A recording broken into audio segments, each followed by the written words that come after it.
नमस्कार, खबरों की खबर में आपका स्वागत है। मैं हूं संकेत उपाध्याय। तो कल लोकसभा में बोले, आज राज्यसभा में बोले, प्रधानमंत्री जो हैं वो राष्ट्रपति के अभिभाषण पर धन्यवाद प्रस्ताव जो होता है उसमें उन्होंने अपना जवाब पेश किया। इस दौरान उन्होंने अपनी सरकार की तमाम कामयाबियां गिनाई, लेकिन साथ साथ प्रधानमंत्री मोदी ने नेहरू गांधी परिवार पर भी जमकर हमला किया। विपक्ष की नारेबाजी भी लगातार चलती रही एक ऐसे मुद्दे पर जिसके बारे में हम कल जिक्र कर ही चुके हैं। आज आगे उसके बारे में और जिक्र करेंगे। किसका नैरेटिव?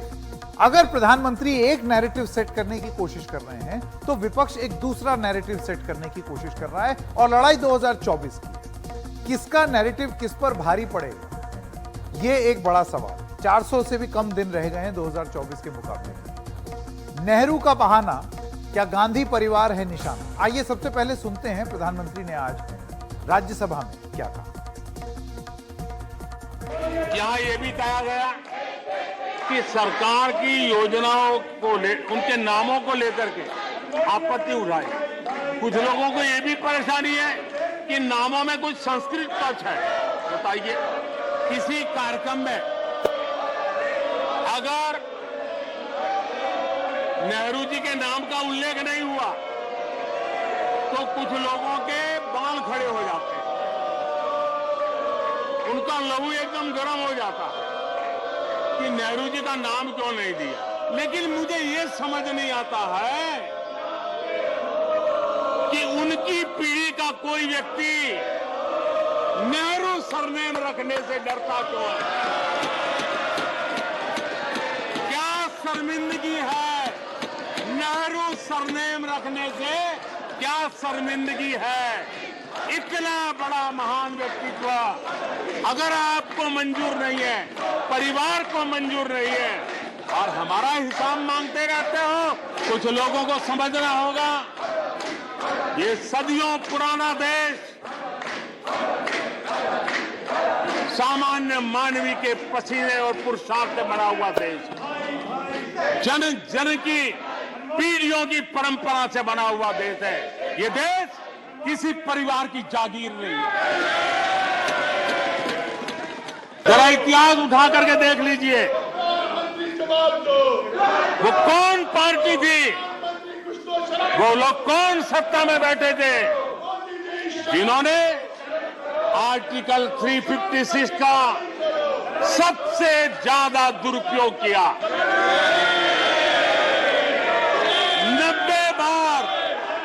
90 बार चुनी हुई सरकारों को गिरा दिया। कौन है वो? कौन है जिन्होंने किया? कौन है जिन्होंने किया? कौन है जिन्होंने किया? इतना ही नहीं सभापति जी, एक प्रधानमंत्री ने आर्टिकल 356 का 50 बार उपयोग किया, आधी सेंचुरी कर दी। वो नाम है श्रीमती इंदिरा गांधी का। 50 बार सरकारों को गिरा दिया। केरल में आज जो लोग इनके साथ खड़े हैं, जरा याद कर लीजिए, थोड़ा बार माइक लगा दीजिए। केरल में वामपंथी सरकार चुनी गई जिसे पंडित नेहरू पसंद नहीं करते थे। कुछ ही कालखंड के अंदर चुनी हुई पहली सरकार को गर्व है। आज आप वहां खड़े हैं, आपके साथ क्या हुआ था जरा याद कीजिए। और आइए इस मुद्दे पर और बात करने के लिए सीधा चलते हैं कांग्रेस सांसद गौरव गोगोई के पास। गौरव जी, आपका एनडीटीवी में बहुत बहुत स्वागत। मेरा सबसे पहला सवाल आपसे यह है कि एक नैरेटिव नरेंद्र मोदी, बहुत कोशिश की विपक्ष ने, लोकसभा में राहुल गांधी की स्पीच, राज्यसभा में विपक्ष ने नारेबाजी की, नारे लगाए, लेकिन वो अपने एजेंडे पर अड़े रहे। अब इसको कांग्रेस ये भी कहती है कि उन्होंने एक संवेदनशील मुद्दे को स्कर्ट अराउंड किया, उसको उठाया नहीं, अपने रिश्ते के बारे में नहीं बताया कि उद्योगपति गौतम अदानी से उनका क्या रिश्ता है, और उससे जुड़े हुए मुद्दे भी नहीं उठाए, रिमार्क्स और एक्सपंज कर दिए। मैं आपसे सबसे पहला सवाल यह पूछना चाहता हूं कि प्रभावी रूप से कौन अपना नैरेटिव ज्यादा अच्छे से चला रहा है? गौरव जी, देखिए, वो तो जनता तय करेगी और जनता ये देख रही है कि आज पार्लियामेंट में एक सांसद के कहे हुए शब्दों को मिटाया जा रहा है। पार्लियामेंट ये देख रही है, जनता ये देख रही है कि विभिन्न नामी वित्तीय संगठन, वित्तीय बैंक जैसे Citigroup, Credit Suisse, Dow Jones, Norwegian wealth fund, ये सभी इंटरनेशनल फाइनेंशियल इंस्टीट्यूशंस आज अडानी ग्रुप से अपने आप को थोड़ा परे कर रहे हैं। लेकिन भारत के अंदर जो सेबी जो रेगुलेटर है, अभी तक कोई भी फॉर्मल इंक्वायरी का प्रारंभ भी नहीं किया है। जनता ये देख रही है कि प्रधानमंत्री मोदी जी जितनी बुलंदी से ना खाऊंगा ना खाने दूंगा कहते हैं, अडानी ग्रुप के नाम पर उनकी बुलंदी सुनाई नहीं देती और वो बात करते हैं पंडित नेहरू, प्रधानमंत्री इंदिरा जी की। तो साफ साफ जनता देख रही है कि ये एक अहम मुद्दा है। माना अगर हिडेनबर्ग जो एजेंसी है वो किसी अपने सेल्फ इंटरेस्ट के कारण उन्होंने एक रिपोर्ट निकाली, पर उसी रिपोर्ट पर आज डाउ जोन्स ने विश्वास किया। क्या डाउ जोन्स भारत के खिलाफ है? उसी रिपोर्ट पे सिटी ग्रुप ने विश्वास किया, क्या सिटी ग्रुप भारत के खिलाफ है? उसी रिपोर्ट पे नॉर्वेजियन वेल्थ फंड और आज यूके की फाइनेंशियल एक रेगुलेटर अडानी के जो पार्टनर एजेंसीज हैं यूके में, इलारा कैपिटल, उसमें वो जांच करने के लिए तैयार है। क्या ये सभी फाइनेंशियल इंस्टीट्यूशंस भारत के खिलाफ है? ऐसा तो नहीं हो सकता। तो जो हमारी विपक्ष की मांग है कि एक जांच हो, उस जांच से ये सरकार जिस प्रकार से डरी हुई, सहमी हुई और ध्यान भटकाने का काम जो कर रही है, साफ साफ जनता जानती है कि कुछ गलत हुआ है और कुछ गलत को छुपाया जा रहा है। ठीक है, मैं इससे जुड़ा हुआ जो सवाल पूछना चाह रहा हूं वो है नैरेटिव का। देखिए, क्या नैरेटिव तैयार होता है 2024 में? जैसे कि भारतीय जनता पार्टी के लोगों से जब ये सवाल पूछा गया तो उनका ये कहना था, यही नैरेटिव आपने रफायल में बनाया, यही पेगासस में बनाया, यही और भी कई मुद्दों में बनाया, लेकिन उसके बाद मुंह की खानी पड़ी जब अदालत ने ही इसको नकार दिया। उनका यह कहना है कि यही चीज यहां पर भी होगी। इस पर आप क्या कहेंगे? देखिए, इसको आप किसी चुनाव से मत देखिए, इसको आप लोकतंत्र मूल्य क्या आज भारत में जीवित है उस पे देखिए कि जहां पे विभिन्न मीडिया एजेंसीज आज अडानी ग्रुप पे प्रोब कर रही है। अलग अलग मीडिया के चैनल्स आज ये बता रहे हैं कि मोदी जी ने कौन से तरीके, कौन से रंग का जैकेट पहना है। अब ये देखिए कि जब दूसरे देशों में रेगुलेटर इन्वेस्टिगेशन कर रहा है, हमारा रेगुलेटर चुप है। आप ये देखिए कि आज जो हमारे देश के जो पैसे हैं एसबीआई और एलआईसी में, जब अडानी ग्रुप का एफपीओ हुआ, बड़े बड़े financial institutions, mutual funds, retail investors ने अडानी के एफपीओ में सब्सक्राइब नहीं किया और एसबीआई और एलआईसी ने किया, जिसपे हमें पता है कि सरकार का कितना दबाव है और सरकार बोलती है कि ये स्वतंत्र है। भाई साहब, 2014 के बाद कोई भी संगठन, संस्था आज स्वतंत्र मन से काम नहीं करती। कोई भी अगर स्वतंत्र मन से अगर इलेक्शन कमीशन में काम करता है, उसको एक महीने के अंदर उसको रफा दफा किया जाता है। तो कृपया ये झूठ मत बोलिए। गौरव जी, देखिए, बात नैरेटिव की इसलिए मैं कर रहा हूं क्योंकि इसी चीज का उल्लेख प्रधानमंत्री की स्पीच में भी था कि आप लाख कुछ बोलते रहे, लोग कुछ और देख रहे हैं, लोग हमारी सरकार जो काम कर रही है वो देख रही है और उसके हिसाब से अपना निर्णय लेते हैं, राजनीतिक जो भी फैसला लेते हैं। जैसे आपने एलआईसी की बात की, आज एलआईसी का भी इस क्वार्टर का प्रॉफिट आया है जिसमें एक रिकॉर्ड उछाल देखने को मिला है। इस वजह से मैं नैरेटिव की बात पर आता हूं। क्या प्रॉफिट, मैं बेशक आपका सवाल समझता हूं, पर आप भी प्रश्न का तात्पर्य समझिए। हाँ। कि एलआईसी का प्रॉफिट का मतलब ये तो नहीं कि एलआईसी पर दबाव बनाकर अडानी ग्रुप में एफपीओ सब्सक्राइब किया गया, वो गलत था। ऐसे माहौल में जब एक रिपोर्ट आई, जिस रिपोर्ट पे क्रेडिट स्विस ने विश्वास किया, जिस रिपोर्ट पे सिटी ग्रुप ने विश्वास किया, जिस ग्रुप पे रिटेल इन्वेस्टर्स, भारतीय रिटेल निवेशकों ने विश्वास करके अडानी पे खत्म हो रहा है। गौरव जी, अगर और एसबीआई, एलआईसी, मांग आपकी क्या है? जेपीसी मैं चाहता हूं प्रधानमंत्री मोदी जी याद दिलाएं, याद करें। उन्होंने बोला था ना खाऊंगा ना खाने दूंगा, लेकिन उन्हीं के कार्यकाल में देखा गया कि विजय माल्या खा के भाग गया, नीरव मोदी खा के भाग गया, मेहुल चोकसी खा के भाग गया, और अडानी को तो एक के बाद एक देश के सारे संपत्तियां, एयरपोर्ट, पोर्ट मिलते जा रहे हैं। गलतियां उसकी हो रही है, लेकिन कोई जांच नहीं हो रही। जांच की शुरुआत करें ताकि दूध का दूध, पानी का पानी हो जाए। ठीक, गौरव गोगोई जी, आपका बहुत बहुत धन्यवाद हमारे साथ जुड़ने के लिए। और कांग्रेस पार्टी किस चीज में विश्वास रखती है और क्या संदेश देना चाहती है, वो हमको बताने के लिए। लेकिन विपक्ष है तो एक पक्ष का नजरिया भी है। पक्ष और विपक्ष दोनों अपनी अपनी बातें रख रहे हैं, और पक्ष क्या सोचता है, सरकार क्या सोचती है, आइए प्रकाश जावड़ेकर जी के पास सीधा चलते हैं। पूर्व आईएनबी मंत्री रह चुके हैं, सांसद हैं भारतीय जनता पार्टी के। प्रकाश जी, सबसे पहले मैं आपसे यह पूछना चाहता हूं, शुरुआत इस बात से करना चाहता हूं कि प्रधानमंत्री के आज के भाषण के पीछे का संदेश क्या था। पहले मैं वो पॉलिटिकल बात करूं, या अगर आप कुछ और बात करना चाहें, विपक्ष के आरोप से अगर आप शुरू करना चाहते हैं तो आप वो दे दें। पहले तो आज जो हुआ राज्यसभा में, अच्छा चलिए, उस पर 1 मिनट में मैं कमेंट हाँ, रखूंगा बिल्कुल। कि जिस तरह से विपक्षी दलों ने हंगामा किया और उनके पूरे भाषण हमने पूरे सुने, और इतना सुनने के बाद फिर भी जिस तरह से प्रधानमंत्री के भाषण में केवल टोका टोकी नहीं, पूरा जो हंगामा किया, ये लोकतंत्र का लिए बहुत शर्मसार करने वाली घटना है, नंबर 1। दूसरा उसमें है कि जिस तरीके के यानी इनटॉलरेंस का प्रदर्शन हुआ, असहिष्णुता इसे ही कहते हैं। कितना एक आदमी का द्वेष करोगे क्योंकि उसको पराजित नहीं कर सकते, इसलिए इस टाइप सा ये निगेटिव माइंडसेट ही प्रकट हुआ है, या हताशा है। That is one. Now about the message given by prime minister Narendra Modi, मुझे लगता है दोनों भाषणों को हम देखते हैं तो उन्होंने एक बहुत बड़ा विजन सामने प्रस्तुत किया कि 25 साल में भारत को विकसित भारत करना है, और उसके लिए सबका सहयोग चाहिए, और सब मिलकर ये हम अचीव करें एज ए नेशन, ये उन्होंने मुख्य बताया।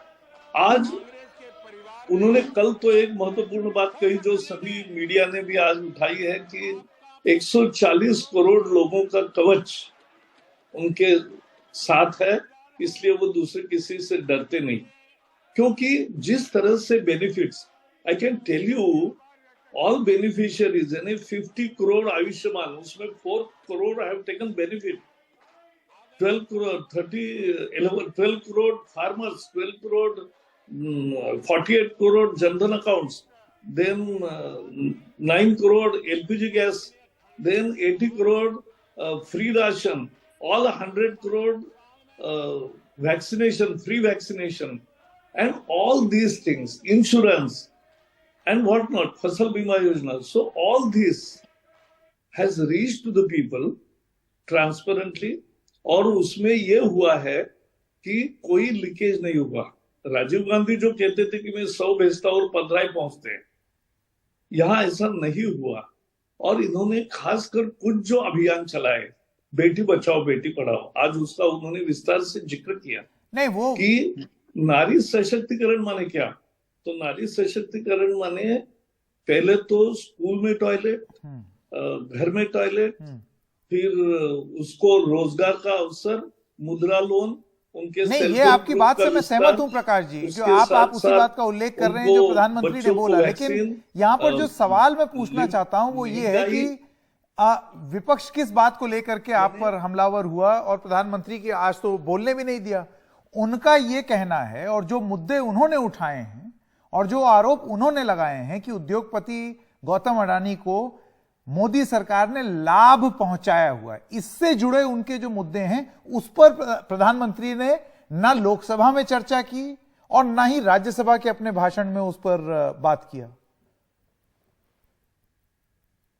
देश में हजारों कंपनियां हैं और हजारों कंपनियों का मैजिकल ग्रोथ भी हुआ है उनके बिजनेस सेंस से। अनेक उद्योगों का मैं उदाहरण बता सकता हूं, और उसमें अगर कोई गड़बड़ी होती है तो अपनी रेगुलेटरी सिस्टम है, तो बैंकों के लिए आरबीआई है, शेयर मार्केट के लिए सेबी है और बाकी भी संस्थाएं हैं, वो अपना अपना काम करेगी। इसमें सरकार ने क्या किया? जैसे 6 एयरपोर्ट दिए, फिर कल उनको सुधार करना पड़ा कांग्रेस के कि 6 एयरपोर्ट मने ऐसे ही नहीं मिले, वो प्रोसेस हुई, टेंडर हुआ, सबसे बड़ी बोली लगी उनकी और इसलिए मिले।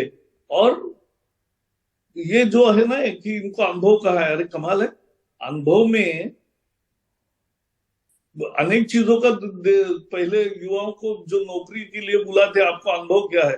अरे अनुभव नहीं है, लेकिन मेरी हुनर है, मेरा कौशल है, मेरा शिक्षा है, उसी के आधार पर तो चलते हैं और एक बिजनेस सेंस होता है। तो ये प्राइवेट कंपनी का मुद्दा, सरकार ने क्या दिया ये बताओ। अच्छा, अपोजिशन वाले कोर्ट में राफेल का केस हार गए, कोर्ट में वो फिर से खदेड़ना चाहते थे गुजरात दंगे का, वो केस हार गए, पेगासस का केस वो हार गए। अब उनको कोर्ट ने कहा पब्लिक माफी मांगते हैं और फिर दूसरे दिन उल्टा बोलते हैं, तो इसको क्या करेंगे? ये बेशर्मी की हद है। मैं ऐसे शब्द यूज नहीं करता, लेकिन फैक्ट है। तो ये जो हुआ है, ये सबसे बड़ी कठिन चुनौती है।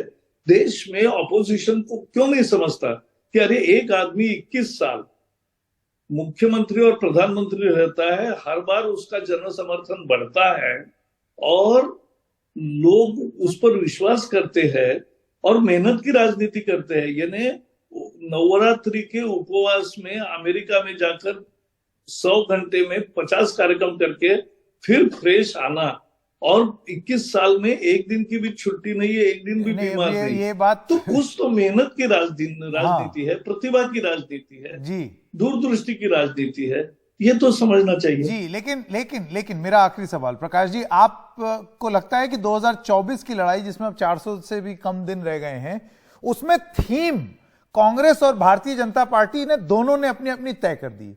जहां कांग्रेस अदानी पर टिकी हुई है, वहीं भारतीय जनता पार्टी यूपीए के मुकाबले एनडीए के दौर में काम को बेहतर बताकर चुनाव लड़ने जा रही है। और किसकी थीम जीतेगी? कल ही आपने चैनल पर ही मैंने देखा, अडानी के शेयर जो निचले स्तर पे गए थे वहां से कितना ऊपर उठे। तो ये कॉर्पोरेट और ये वैल्यूएशन की बात करते हैं अमेरिकी, आपको भी इकोनॉमिक्स का पता है। Valuation is not assets, valuation is not your cash in hand, because it is valuation. अगर टाटा सभी शेयर जिस दिन आपने बेचने जाएंगे तो उनको क्या आज जो वैल्यूएशन है बुक में उतना पैसा मिलेगा क्या? नहीं मिलेगा, क्योंकि फिर लोग सारे ही बेच डालेंगे तो वो कागज ही रह जाएगा। तो ये जो है, ये बहुत गलत नैरेटिव सेट करने की कोशिश है। लेकिन जैसे पेगासस नहीं चला, राफेल नहीं चला, गुजरात का दंगा नहीं चला, बाकी सारे विषय नहीं चले, ऐसे ये भी नहीं चलेगा। मैं फिर बता रहा हूं, आप जनता के मुद्दे लो, आप मेहनत की राजनीति करो, आप खुद का तैयार करो एक, और कांग्रेस अपना सारा एरिया छोड़ रही है ना, क्या मेहनत कर रहे?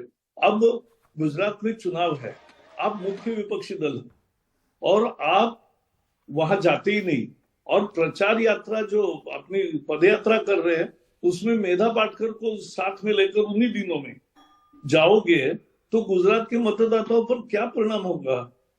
तो ये हुआ, आज कितने 15 सीटें केवल एमएलए की रह गई, और महाराष्ट्र में वो जाते हैं तो वो सावरकर का विषय निकालते हैं।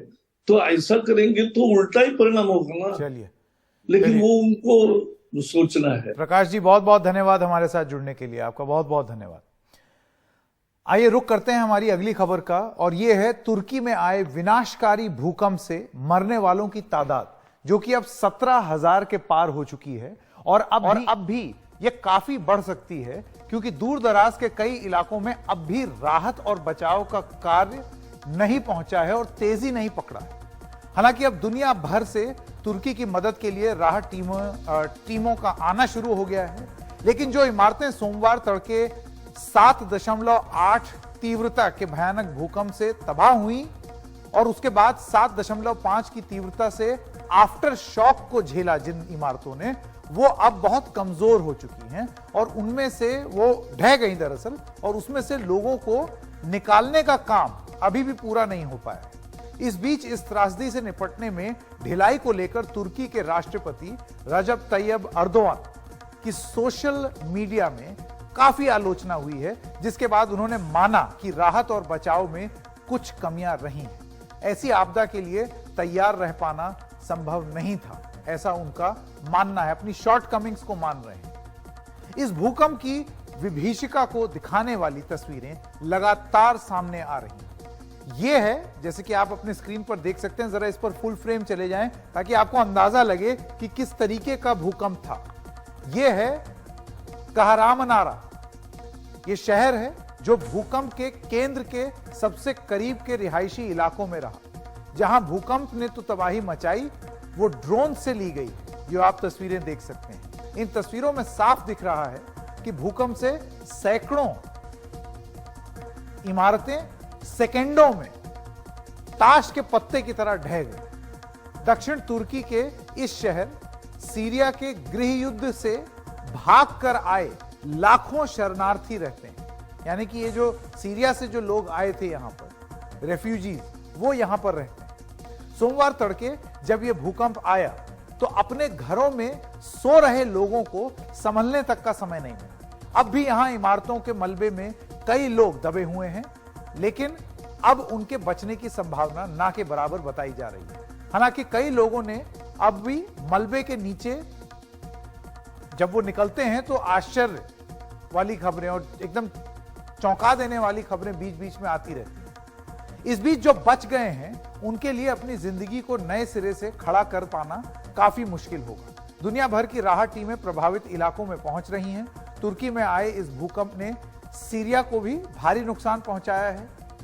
अब आपको उत्तरी सीरिया के 2 शहरों यानी कि हारेम और आर्मानेज के ड्रोन से ली गई तस्वीरों में दिख रही तबाही दिखाते हैं। ये जो आप देख रहे हैं स्क्रीन पर, यहां कितनी ही इमारतें पल भर में जमींदोज हो गई। उत्तर पश्चिम सीरिया सालों से विद्रोहियों के कब्जे में है। यहां सालों से इमारत के निर्माण की सामग्री लाना मुश्किल काम रहा है और बीते कुछ साल में यहां निर्माण का स्तर काफी घटिया भी रहा है। ये इलाके सीरिया और रूसी लड़ाकू विमानों के भी निशाने पर रहे हैं, इसलिए पहले से ही यहां काफी इमारतें टूटी फूटी हुई थी। सीरिया में भी मरने वालों की तादाद 3000 से ज्यादा हो गई। तुर्की में कई शहर, कस्बे, गांव मलबे में तब्दील हो गए। सैटेलाइट तस्वीरों में वहां विनाशकारी भूकंप से मची तबाही साफ साफ देखी जा सकती है। आपको दिखाते हैं तुर्की का अंताक्या। ये वो शहर है जो हम आपको बता रहे हैं। ओस्मानिये इलाके में उपग्रह से ली गई ये तस्वीरें हैं। 3 तस्वीरें हैं जो आपके स्क्रीन पर हैं। तुर्की के दक्षिण में स्थिर अंताक्या में भूकंप से ध्वस्त इमारतों का साफ आप एक तस्वीर देख सकते हैं। अब जो कहरामनाराश जो इलाका है, वहां भी कई ऊंची इमारतें ध्वस्त हो गई हैं। भूकंप के बाद यहां लगाए गए आपात शिविर भी उपग्रह से प्राप्त जो चित्र हैं उनमें साफ साफ दिखाई दे रहे हैं। तीसरी तस्वीर जो है ये तुर्की के ओस्मानिये की है, जहां भूकंप पीड़ितों को राहत देने के लिए बनाए गए आपात शिविर साफ साफ दिख रहे हैं। ये कैंप खुली जगहों और स्टेडियमों में बनाए गए हैं ताकि वहां पर आसानी से राहत सामग्री भी पहुंचाई जा सके। इस तबाही के बीच हैरान करने वाली तस्वीरें भी सामने आ रही हैं, जिनमें मलबे में 3 दिन रहने के बाद भी लोग सुरक्षित निकल रहे हैं। यह सीरिया की तस्वीर है जो अब आप देखेंगे, जहां एक इमारत के मलबे से 40 घंटे बाद 3 बच्चों को सुरक्षित निकाला गया। ये कुछ इस तरीके की तस्वीरें कल भी आई थी, जिसमें एक छोटी बच्ची ये कह रही थी कि मैं नौकर की नौकरी कर लूंगी, बस किसी तरीके से मुझे निकाल लो। बच्चों को सुरक्षित निकाले जाने के बाद वहां मौजूद लोगों ने राहत की सांस ली। कई चेहरे खुशी से खिल गए। तस्वीरों में बच्चे भी हंसते हुए देखे जा सकते हैं। इन बच्चों को तुरंत ही अस्पताल ले जाया गया है।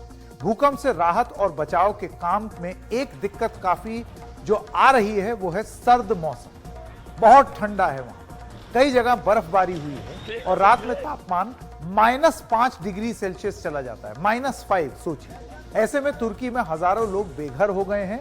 ऐसे में कड़ाके की ठंड में उनके रहने खाने की परेशानी और भी ज्यादा बढ़ गई। कई प्रभावित लोग खुले आसमान में नीचे आग जलाकर ठंड से बचने की कोशिश कर रहे हैं। इतनी बुरी हालत वहां पर हो गई। इस बीच भारत से ऑपरेशन दोस्त के तहत गई एनडीआरएफ की टीमें भी बहुत ही प्रभावित इलाकों में वहां पर पहुंच गई हैं और बचाव और राहत का कार्य जो कर रही हैं वो उसमें जुटी हुई हैं। ये तस्वीरें आप देख सकते हैं। एनडीआरएफ की 2 टीम में 101 कर्मी शामिल हैं। इसके अलावा 4 खोजी कुत्तों को भी भेजा गया है जो मलबे में दबे लोगों को ढूंढने की कोशिश कर रही हैं। एनडीआरएफ की 2 टीमें और तैयार हैं। भारत से मेडिकल टीम भी भेजी गई है जिसमें सेना के डॉक्टर और पैरामेडिक्स भी शामिल हैं।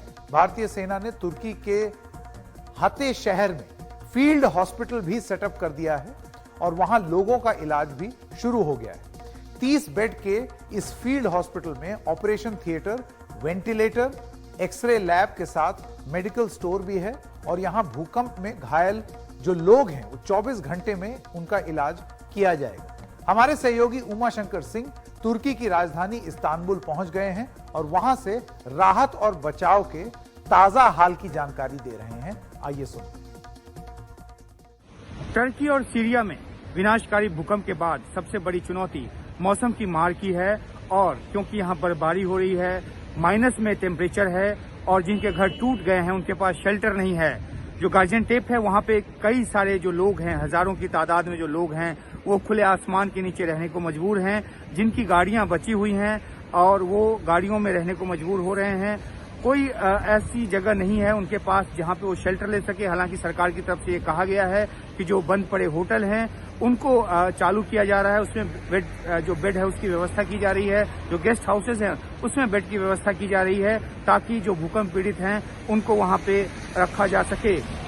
ये इसलिए भी जरूरी है क्योंकि जो लोग बच गए हैं, जो भूकंप की जद में नहीं आए या जिनको सुरक्षित निकाल लिया गया, उनके लिए अब सबसे बड़ी बात है ये कि शेल्टर वहां पे कैसे उनको मिले ताकि इस ठंड के मौसम में, बर्फबारी के मौसम में वो अपना जीवन बसर कर सके। और इसके लिए बहुत मदद की जरूरत है। दुनिया के कई देशों से यहाँ मदद पहुंची है।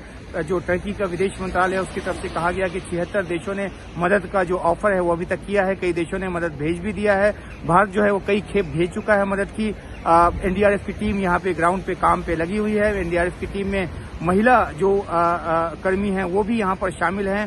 जाहिर सी बात है कि जो फौरी जरूरत है वो डेबरी से लोगों को निकालने की है और उनको इलाज देने की है। इसलिए भारतीय सेना के जो फील्ड जो हॉस्पिटल्स हैं वो भी यहाँ पर लगाए गए हैं। तबाही इतना ज्यादा है कि जो स्थानीय प्रशासन है उसका अमला छोटा पड़ गया है और इसलिए बड़ी तादाद में मदद की जरूरत, बड़ी मात्रा में मदद की जरूरत है टर्की को। सीरिया जहाँ पे कई तरह के सैंक्शंस लगे हुए हैं, वहाँ की सरकार ने भी यूरोपीय यूनियन से मदद मांगी और यूरोपीय यूनियन ने मदद देने को तैयार हो गया है। हालांकि साथ में ये भी राइडर जोड़ा गया है कि जो मदद भेजी जा रही है उसको असद की सरकार कहीं दूसरी तरफ डाइवर्ट न करे। और क्योंकि सीरिया में एक गृह युद्ध जो है वो लगातार चल रहा है, वहाँ पे ऑपरेशन जो है वो असद सरकार के साथ उनका जो एक तलखी है वो बना हुआ है। तो इस बात की संभावना जताई जा रही है कि जो मदद आए वो गलत हाथों में न जाए, इस बात को इंश्योर किया जाए। और इसी वजह से ये यूरोपीय यूनियन जो है उसने कुछ शर्तों के साथ मदद देना, क्योंकि मानवीय एक त्रासदी का समय है,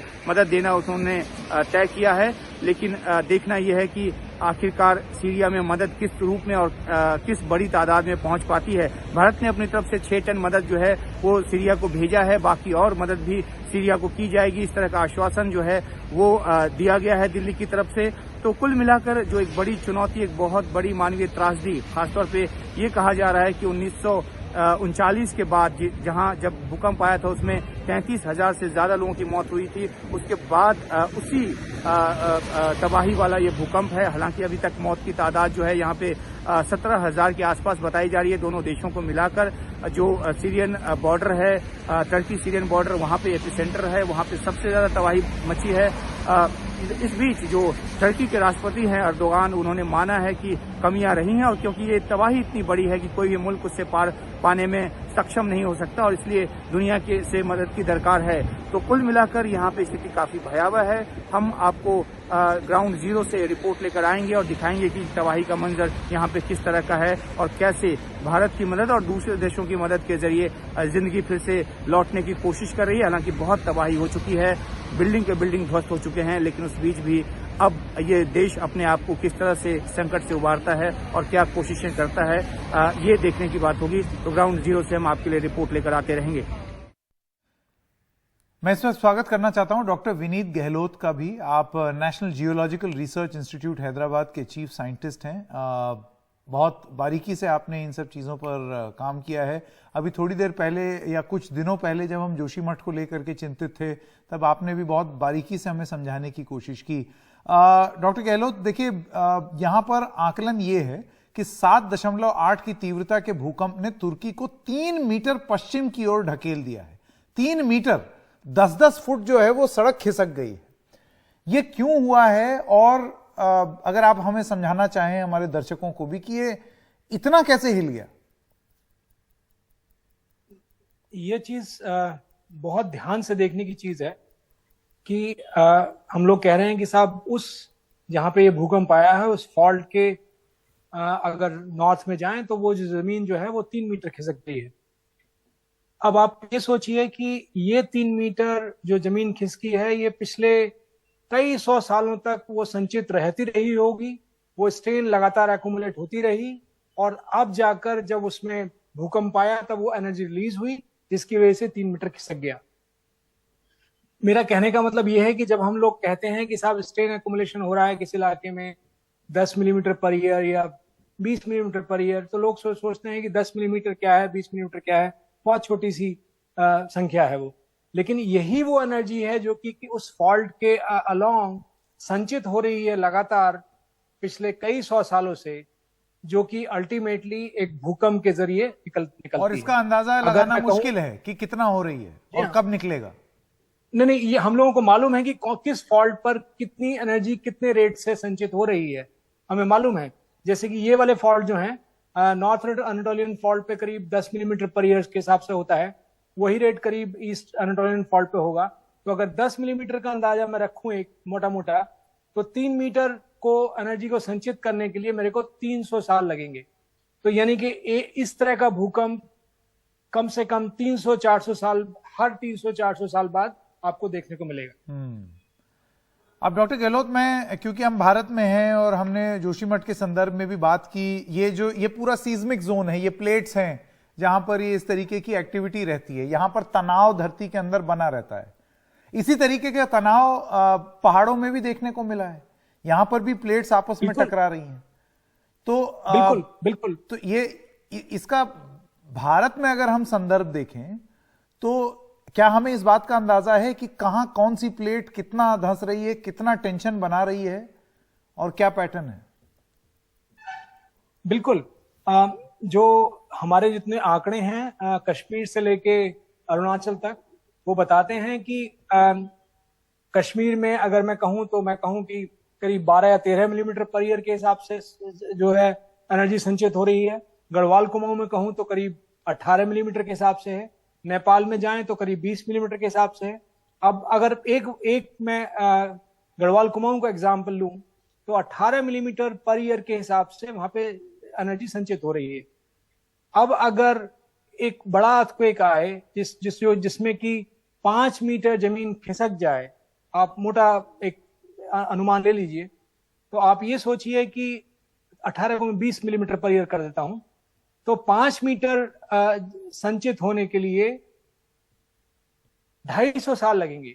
यानी कि हर 250 साल बाद आपको एक ऐसा भूकंप मिल जाएगा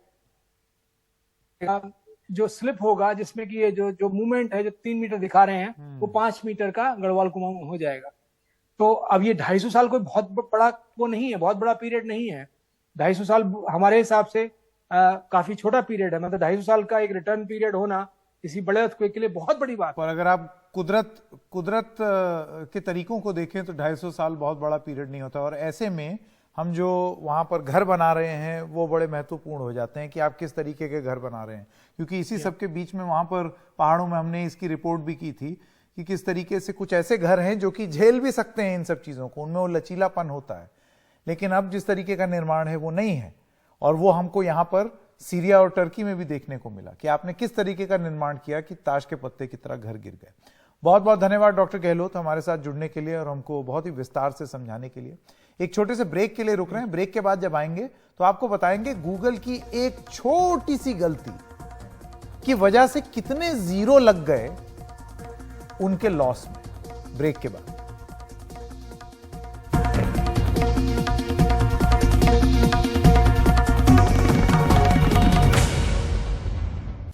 ब्रेक के बाद आपका स्वागत है।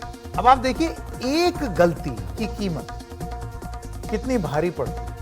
100 अरब डॉलर यानी कि करीब 83,000 करोड़ रुपए। आइए जीरो गिनते हैं।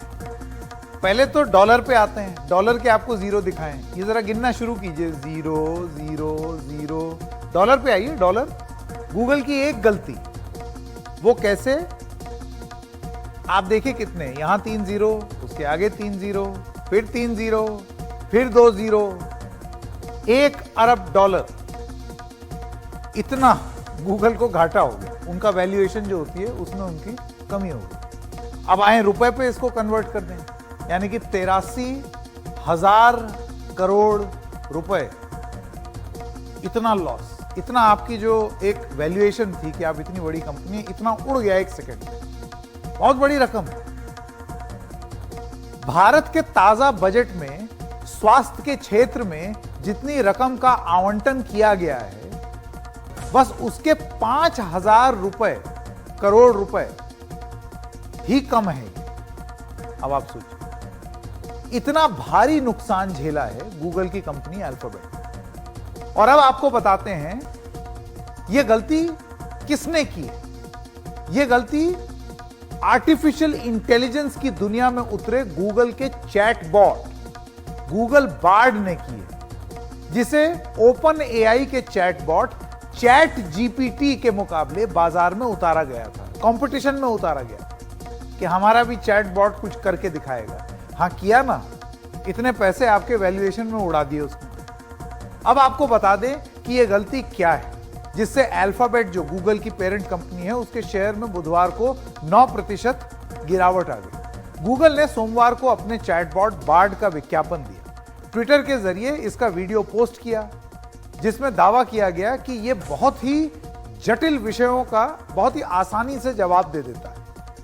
लेकिन पहले ही मौके पर बार्ड का जवाब गलत निकला। बार्ड से पूछा गया कि जेम्स वेब स्पेस टेलीस्कोप की कौन सी नई खोज में अपने 9 साल के बच्चे को बता सकता हूं। तो बार्ड ने कई जवाब दिए, जिसमें से एक जवाब दिया कि जेम्स वेब टेलीस्कोप का इस्तेमाल हमारे सौरमंडल से बाहर के एक ग्रह की पहली तस्वीरें लेने के लिए किया गया। अब ये तो तथ्य नहीं है, तो फेक न्यूज है। दरअसल सौरमंडल के बाहर के ग्रह की पहली तस्वीर यूरोपियन सदर्न ऑब्जर्वेटरी के वेरी लार्ज टेलीस्कोप यानी कि VLT के जरिए 2004 में ली गई, जिसकी पुष्टि अमेरिकी अंतरिक्ष एजेंसी नासा ने भी की। जबकि जेम्स वेब टेलीस्कोप को तो लॉन्च ही 25 दिसंबर 2021 में किया गया। अब देखिए यह गलती कितनी भारी पड़ी। आर्टिफिशियल इंटेलिजेंस के क्षेत्र में बीते कई साल से लीडर रहने वाला गूगल पछाड़ दिया गया। और पछाड़ा किसने? ओपन एआई के चैटबॉट चैट जीपीटी ने उसको कड़ी चुनौती दी है। ओपन एआई एक स्टार्टअप है जिसमें माइक्रोसॉफ्ट ने करीब 10 अरब डॉलर लगाए हैं, उन्होंने निवेश किया है। चैट जीपीटी पर तो हम तमाम कार्यक्रम आपको दिखाई चुके हैं कि किस तरीके से चैट जीपी काम करता है, कठिन सवालों के जवाब देता है। लेकिन चैट जीपीटी भी गड़बड़ कर जाता है। तो आर्टिफिशियल इंटेलिजेंस को इस्तेमाल जरूर किया जा रहा है अपनी बात रखने के लिए, अपनी बात बताने के लिए कि ये अगली बड़ी चीज होने जा रही है। लेकिन हम आपको ये जरूर बता दें कि ये जो अगली बड़ी चीज है इसने नुकसान बहुत कर दिया। तो खबरों की खबर में आज इतना ही। हम फिर मिलेंगे किसी और मुद्दे के साथ, तब तक के लिए